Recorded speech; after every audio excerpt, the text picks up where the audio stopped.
Our speaker today, David Jeffrey Ringer, is a birder, a writer, and a daily student of natural world. He's the former Chief Network and Communications Officer of the National Audubon Society, where he leads communication, digital, grassroots, and student outreach in urban conservation programs. He was Audubon's communication manager in Louisiana during the 2010 BP oil disaster. British Petroleum, let's say who they are. And he has led a wide variety of communications and media projects for NGOs in more than 25 countries on 6 continents. I was going to say 26 continents, but I think there's a little fewer. He's also worked as a web developer and biological field technician. He lives in New York, but he loves the birds of San Diego County, California. Who doesn't? Follow him on Instagram at David Jeffrey Ringer. Please welcome David Jeffrey Ringer. Hi, everybody. Thank you, Michelle. So nice to see all of you, meet all of you. For those who don't know, I'm great friends with Charles Wesley and Alexis Record, and of course, Lelia and Roland. Great to see your faces there.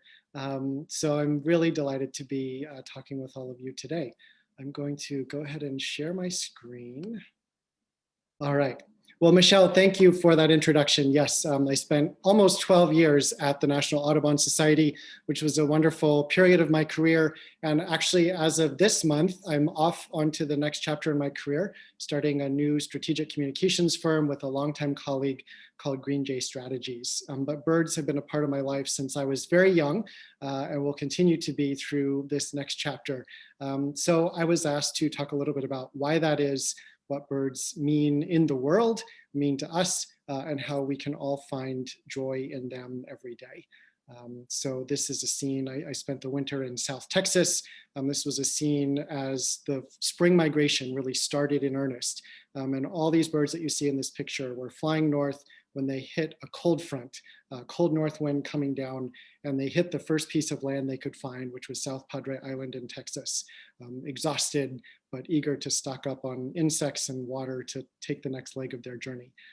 So our theme today will be on bird migration. But to wind up back just a little bit, this is the bird that really set me on the course that I'm on in my life today. A few of you may know this bird. It is the fabulous rainbow-colored painted bunting. It occurs across the southern United States from about Texas east over to Florida. Very, very rare straggler in California. So if you want to see one, you'll have to go east. But when I was a high school student, I had always loved birds since I was a little kid. And I saw a local Audubon chapter advertise a field trip to go see this bird. And I didn't think this was a bird real people like me could ever see. I'd seen them in books, but I just didn't know that birds were so accessible in everyday life. So the experience of not only seeing a bird this spectacular, but finding it in community with other people. I was the youngest person on that Audubon field trip by about 30 years, but they took me under their wing. I'm still great friends with some of those folks who are now in their 80s. And so for me, it was a great lesson, not only in the wonder and beauty of the natural world all around us, specifically birds, but also the community that comes together around these incredible organisms and how we can learn more about one another and find joy in relationship through these birds, which I think is an incredibly audacious and wonderful idea. So the painted bunting. Right now, we are in the midst of what I think is one of the most spectacular natural occurrences in all the world. Hundreds of millions of birds who have spent the winter in Latin America and the Caribbean are flying north, following the sun, to nest for the summer in the food-rich habitats of our forests and grasslands and wetlands across North America. And what you're seeing here is an animation from Cornell University of the migration of the Wilson's warbler, beautiful little yellow bird there with a black cap. As you can see on the map, they do come through San Diego County in big numbers. So this is the migration of one bird, and you can see sitting there in Central America through the winter. April comes, and all of a sudden May, they explode up through the continent, flying hundreds or even thousands of miles without stopping in a rush to get to the prime nesting locations in the northern places that they raise their young. And then come fall, it happens in reverse, and they come cascading down back across the continent, down to those warm, food-rich tropical forests of Central America, where they will stay actually for longer than we have them here. So in North America, we tend to feel very possessive of some of these birds, our Wilson's warbler, But in fact, they spend more of their lives in Latin America than they spend here. And I think that's actually a wonderful reminder of how important we are and our places are, but how we have to look beyond ourselves as well. These birds really connect us to other countries, to other communities, to other habitats, because they need every stop along the way to live and thrive. So you can imagine this now multiplied across hundreds of species: warblers, flycatchers, tanagers, orioles, shorebirds, ducks, falcons, hawks, eagles, all moving across the continent right now. May is one of the most exciting months in the year if you're a bird watcher or someone who wants to get into birds. Now, with all of that, and with the beauty and with the familiarity of birds, it's easy to forget that birds are, in fact, the only dinosaurs that survived a gigantic meteor that crashed into Earth about 66 million years ago. And what scientists have learned over the last 20 years, really since I was a little kid who grew up playing with dinosaurs, the toys, the skin was bare, it was stretched tight against the dinosaur's bones. What we've learned is that bird-like characteristics actually run very, very deep in the dinosaur family tree. This is a painting by one of my favorite paleo artists, that is, people who reconstruct animals from the past based on their bones, based on skin impressions left in fossils. Her name, as you see down there in the corner, is Emily Willoughby. And she does breathtakingly lifelike reconstructions of these ancient animals. So this dinosaur, Ceratocornis, was found in 2017 in China, which has been providing some incredible fossils in the last 10 years. It was a fully feathered bird-like dinosaur. But here's the thing, this animal was running around in what is now China 100 million years before the meteor crashed into Earth 66 million years ago. So there were fully feathered bird-like animals running around Earth for a very, very long time before that meteor hit Earth. So our theory on what dinosaurs were has been dramatically expanded in the last 20 years, as we have found, as in the case of this animal, for example, incredibly detailed impressions of their skin, of their feathers, of their anatomy in new fossils coming out of China, coming out of Montana. So you can imagine if there were a way to travel back in time 66 million years and view a forested environment in what is today China or what is today Montana, you would have seen all of these animals running around, hopping around, some of them actually flying, that looked very bird-like. It would have been hard to tell what was a bird by today's standards and what was not a bird. The current theory on why today's birds survived the meteor impact was that they had specialized to eat seeds. They had given up their teeth, evolved bills, and so when so much life on Earth was killed by that meteor impact, seeds persisted in the soil. And those dinosaurs that had no teeth and those bills that could crack seeds were able to find enough food to get through that very difficult period of life on Earth, and then radically diversify into all the birds that we know and love today. And I get goosebumps thinking and talking about this. We cannot see it. There's no way to go back, but thanks to artists like Emily Willoughby and incredible scientists out there in this country and many others, we're getting these little glimpses into the past, which are fascinating and I think deeply inspiring. So of course, now today, birds have colonized every single conceivable environment on Earth. Certainly our neighborhoods, they're very familiar. We were talking a little bit during the sound check this morning about how birds are one form of wildlife that we can see every day, almost no matter where we are. They're deeply familiar, but they also inhabit some of the most alien environments on the face of this planet. This bird here, I would venture to guess no one on the call has actually seen, but this is one of the most abundant birds in the state of California. It's called the sooty shearwater, and it arrives in the waters off the coast of California by the millions. Millions and millions of this bird, the sooty shearwater, occur in California during certain times of the year. You have to go out on a boat to see them. Occasionally you can see them from land, maybe standing on the cliffs at La Jolla or something like that. But for the most part, they're way out in the open ocean. And I'm going to show you an incredible map. It's a little bit busy here, so just kind of let your eyes go soft and think about the broad strokes instead of the detailed lines. So this is a bird that nests on small islands off the coast of New Zealand. And every year they do a gigantic figure 8 across the Pacific Ocean, going over to Chile, up to Japan, over to Alaska, down to San Diego County, and the rest of the coast of California.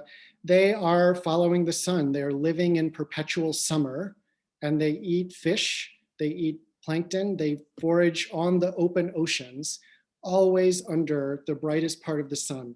And so researchers have attached small devices to some of these birds that are able to track these individual journeys. For a long time, of course, we knew, well, the birds are at this part of the world at this time of year, that part of the world another time of year. We don't know exactly how they get from one place to the other. Now there are several technologies that let us actually study the movements of individual birds through the course of a year. So those smaller boxes down at the bottom are some individual birds.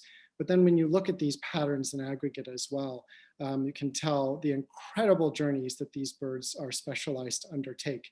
And so they've actually been able to measure the distance sooty shearwaters travel in the course of a year, which can be about 45,000 miles. So a single bird traveling 45,000 miles in the course of a year, spending a couple months on a rocky island off the coast of New Zealand. If it's lucky, it raises a chick, and then it starts the whole thing all over again. And these birds can be pretty long-lived. They can live 20 years, maybe more. We don't really know. That's hard to study. Just imagine this bird in constant pursuit of summer, plying the open oceans of the world, traveling twice the distance around the world in this gigantic figure 8 across the Pacific Ocean. And if you're really lucky on a day with strong onshore winds, you might be able to catch a glimpse of a couple of them arcing over the surface of the water from the coast of San Diego. Now, they're incredible aerialists, but they're also specialized for something else that I want to show you a very brief video clip of here. So I'm going to stop sharing for just a moment and pull up a brief video. So the UFO folks like to talk about transmedium vehicles, right? Vehicles that can move seamlessly between the air, between the water, between outer space, between the atmosphere.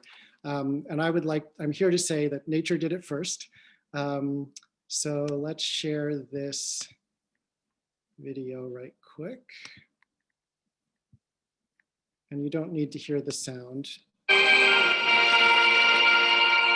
shearwaters follow it down to the very limit of their breath-holding ability, perhaps as deep as 15 meters.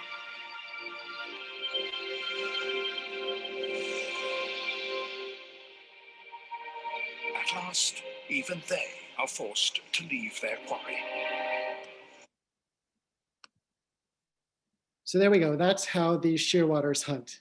They can fly 45,000 miles a year, and then they can dive to depths of 30, 40, 50 feet in the ocean, swimming with those powerful wings, pursuing their fish as prey.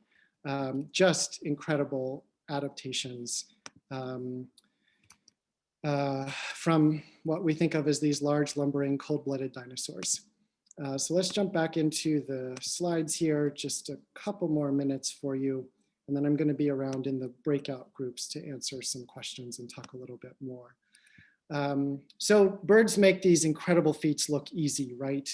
They can fly thousands and thousands of miles over the course of many, many years. They can dive to great depths in the ocean. They can grab these fish. They can find what they need to find in the middle of the vastness of the Pacific Ocean. But despite all of that, it's not easy to be a bird. And probably you've seen, even if you're not an avid follower of conservation or wildlife news, some of these very upsetting headlines about the loss of wildlife around the world, about the gathering impacts of climate change. So there was a study by Cornell Lab of Ornithology, American Bird Conservancy, Smithsonian Institution in 2019 that showed since 1970, in 50 years at that time, there are almost 3 billion fewer birds in North America than there were on the year of the first Earth Day. So although there have been some inspiring conservation victories like the recovery of the bald eagle, recovery of the peregrine falcon, recovery of some duck species that show us when we put our minds to it and our money behind it, and our policy teeth into it, we can make a difference in the natural world. But the big story is still one of significant decline. And if you're wondering what the context is there, 3 billion birds would be about 1 in 4. So about 25% fewer birds than existed at the time of the first Earth Day in 1970.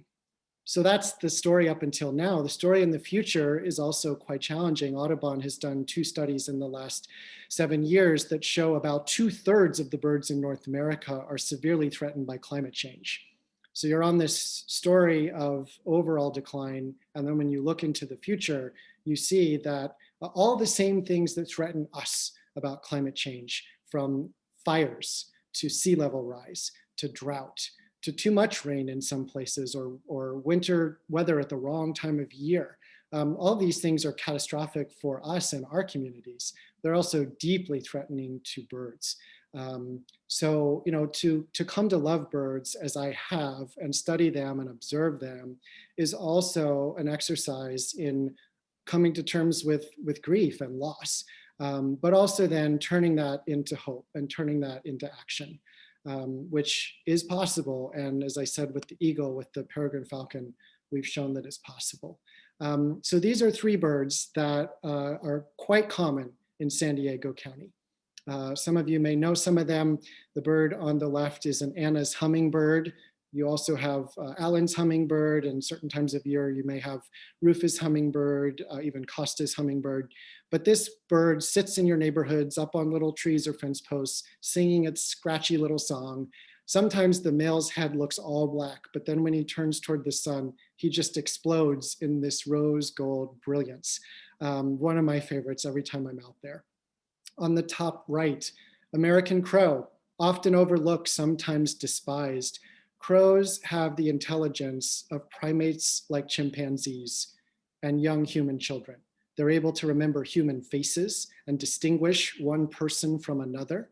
They're able to problem solve. They're able to drop rocks into water to leverage the displacement effect and access the water to drink or food that's floating in the water, both in the laboratory and in wild conditions. This has been observed. Really, really smart birds, and I think much more worthy of attention than they often get. And then in the bottom right, a house finch, which has one of the most cheerful songs you could ever hope for, often sitting up on power lines or fences in your neighborhoods, singing its little heart out.